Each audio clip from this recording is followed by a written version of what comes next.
একদিনের বিশ্রাম শেষে আবারও শুরু টাইগারদের এশিয়া কাপ ক্যাম্প। বাংলাদেশি ব্যাটারদেরও বড় শট খেলার সামর্থ্য আছে বললেন পাওয়ার হিটিং কোচ। অনূর্ধ্ব 15 দলের বিপক্ষে টানা তৃতীয় প্রস্তুতি ম্যাচে লজ্জায় ডুবল জ্যোতিরা। বিকেএসপিতে মাত্র 49 রানে অল আউট। নারী ওয়ানডে বিশ্বকাপের আগে দুশ্চিন্তা। আমাদের যে মাঠের ভিতরে বডি ল্যাঙ্গুয়েজ বা খেলার যে জিতার যে থাকে ওইটা দেখলেই বোঝা যায় আমরা ফেভারিট যে কোনো টিমের সাথে। যুব বিশ্বকাপের শিরোপা পুনরুদ্ধারের স্বপ্ন ইয়াং টাইগারদের। জিম্বাবুয়ে ও সাউথ আফ্রিকায় সিরিজ জিতে আত্মবিশ্বাসী পেসার ফাহাদ। শুরুতে ক্রিকেটের খবর জানাবো।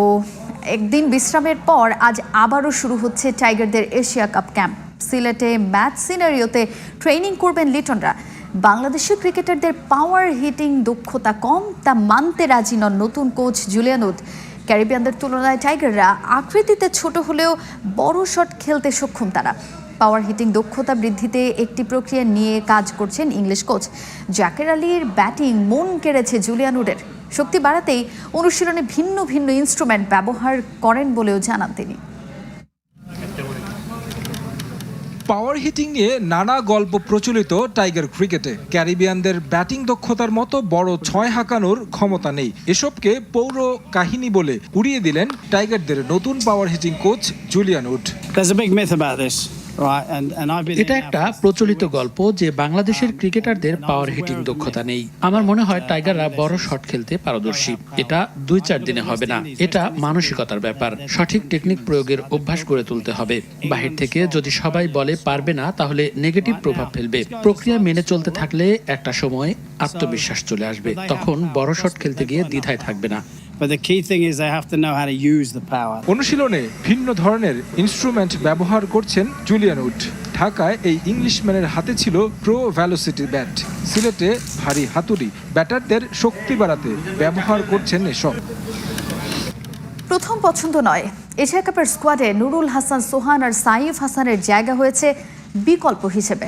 আর টিম কম্বিনেশনের কারণে বাদ পড়েছেন শান্ত মিরাজ। অভিজ্ঞতায় জিসান আলমের চেয়ে এগিয়ে থাকায় সৌম্য সরকারকে এখনও বয়ে বেড়াচ্ছে টিম ম্যানেজমেন্ট।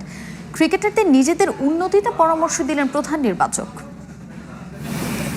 সাম্প্রতিক সময়ে টি-20-র বিবেচনায় না থাকলেও সোহান সাইফ এখন এশিয়া কাপের স্কোয়াডে। সামাজিক মাধ্যমের প্রভাব নাকি টিম ম্যানেজমেন্টের পরিকল্পনার অংশ? উত্তর দিলেন প্রধান নির্বাচক। লাইক টু লাইক রিপ্লেসমেন্টের জায়গায় হিউজ চ্যালেঞ্জেস কিংবা পারফরমার নেই। স্পেশালি 5-6 জায়গায় আমরা মনে করি যে আমাদের একটা খুব ভালো চয়েস সেখানে। যেমন জাকির আলীর একটা আঘাত পেয়েছিল শ্রীলঙ্কা সিরিজে, সো দ্যাট সেই ব্যাকআপের ক্ষেত্রে আমরা এই মুহূর্তেই তাকে সেরা মনে করছি। আর তাদেরকে জায়গা করে দিতে বাদ পড়েছেন শান্ত মিরাজ। যদিও এ দুজনকে নিয়েও শ্রীলঙ্কা আর পাকিস্তানের বিপক্ষে সিরিজ খেলে টিম টাইগার্স।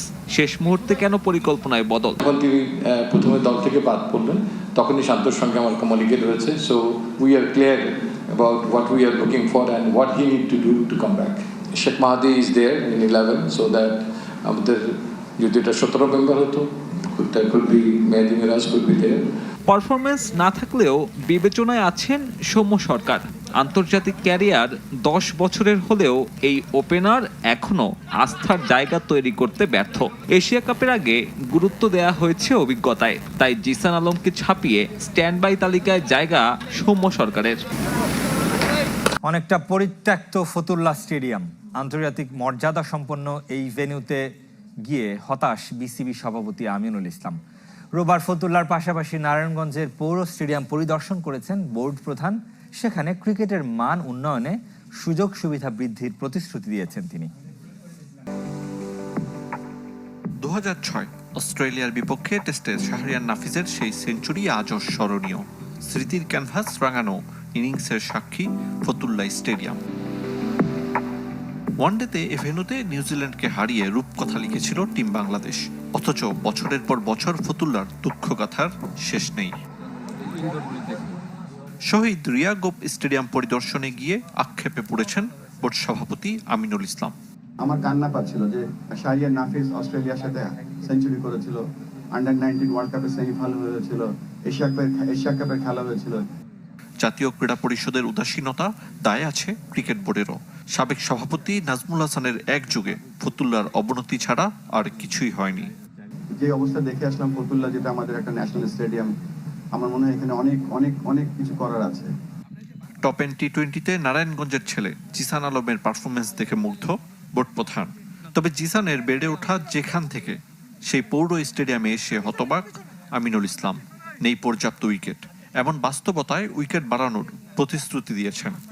মানে এটা আমি মিলাতে পারছিলাম যে ওয়ার্ল্ড স্ট্যান্ডার্ডে সে 50 করছে টি20 ক্রিকেটে, আর তার প্র্যাকটিস ফ্যাসিলিটি এখানে কি। প্রথমে যে কাজটা করব আমরা কিছু প্র্যাকটিস ফ্যাসিলিটি, যেমন ধরেন যে এই যে এখানে 3টা উইকেট কেন থাকবে, এখানে থাকা উচিত অ্যাটলিস্ট 15টা থেকে 20টা উইকেট। সো সেই চেষ্টা আমরা করব। নিরুপায় হয়ে নারায়ণগঞ্জ থেকে ঢাকায় ছুটে যান ক্রিকেটাররা। কোচদের ক্ষেত্রেও তাই। আগামী 1 বছরে সবার জন্য সুযোগ সুবিধা নিশ্চিত করার পরিকল্পনা বিসিবির। অ্যাটলিস্ট প্রত্যেকটা স্কুলে একটা করে লেভেল 1 কোচ, আপনার যে জেলা আছে সেই জেলাতে যেন অ্যাটলিস্ট 10টা লেভেল 2 কোচ থাকে। বিসিবি নির্বাচন নিয়ে তৎপর Dhaka club cricket organisers association. বিএনপিপন্থী এই সংগঠনের অভিযোগ, নির্বাচন বানচাল এবং নিবেদিত সংগঠকদের নিয়ে ষড়যন্ত্র করা হচ্ছে। যদিও কারো নাম সুনির্দিষ্ট করে বলতে পারেননি সংগঠনের 2 শীর্ষ নেতা। সাবেক অধিনায়ক তামিম ইকবালকে রেখে নির্বাচনের পরিকল্পনা সাজাচ্ছে এই সংগঠনটি। ক্রিকেট রাজনীতিতে শুধু দল আর নামগুলো বদলেছে। 5 আগস্টের পর গড়ে ওঠে বিএনপিপন্থী সংগঠন Dhaka club cricket organisers association. Nazmul Hasan পাপনের তৈরি গঠনতন্ত্র সংশোধন করতে গেলে যারা বাধা হয়ে দাঁড়িয়েছিল, বয়কটের হুমকির পর পিছু হটে ক্রিকেট বোর্ড। বিসিবি নির্বাচন সামনে রেখে শুরু হয়েছে সংগঠনটির তোড়জোড়। মিরপুরে করেছে সংবাদ সম্মেলন, যেখানে নির্বাচন বানচালের ষড়যন্ত্র ও সংগঠকদের অবমূল্যায়নের অভিযোগ তোলা হয়। যদিও কারা এসব করছে তা সুনির্দিষ্ট করে বলতে পারেনি নেতারা। এবং যারা এরকম উল্টাপাল্টা কথা বলছে এবং যারা অপপ্রচার চালাচ্ছে, তারা আসলে ক্রিকেটের ভালো চায় না। এটা আমরা জানি না কোন পক্ষ করছে বা কে করছে। এটা বরঞ্চ আমি বলবো যে মিডিয়ার ভাইয়েরাই হয়তো আরো বেশি জানেন আমাদের চাইতে। বিএনপিপন্থী সংগঠকরা যেমন আগের গঠনতন্ত্রে নির্বাচন চান, তেমনি আওয়ামী লীগ আমলে ক্রিকেট বোর্ডের প্রভাবশালী পরিচালক মাহবুব আনামকেও সাথে রাখতে চান। আমরা আমাদের এখান থেকে বলছি, আমার মনে হয় এখানে যারা আছে তারাও সবাই মাহবুব আনামের সাথে ক্রিকেট সংগঠক হিসেবে ওনার কোনো তুলনা হয় না। তবে সব ছাপিয়ে ক্রিকেট বোর্ডের নেতৃত্বে কে আসছে তা নিয়েই যত জল্পনা। আলোচনায় তামিম ইকবাল, সাবেক অধিনায়ককে নিয়েই Dhaka club cricket organisers association পরিকল্পনা সাজাচ্ছে নির্বাচনের। তামিম ইকবাল ভালো খেলোয়াড় এবং অনেক ক্রিকেটের বিষয়ে অনেক কিছু জানে। সে যদি ক্রিকেট বোর্ডে আসে, যেভাবেই আসে না কেন, আমরা ক্রিকেটেরই ভালো হবে, ক্রিকেটই এগিয়ে যাবে। তবে এখনো নানা সমীকরণ বাকি। ক্রিকেট বোর্ড থেকেও নির্বাচনের আনুষ্ঠানিক উদ্যোগ শুরু হয়নি।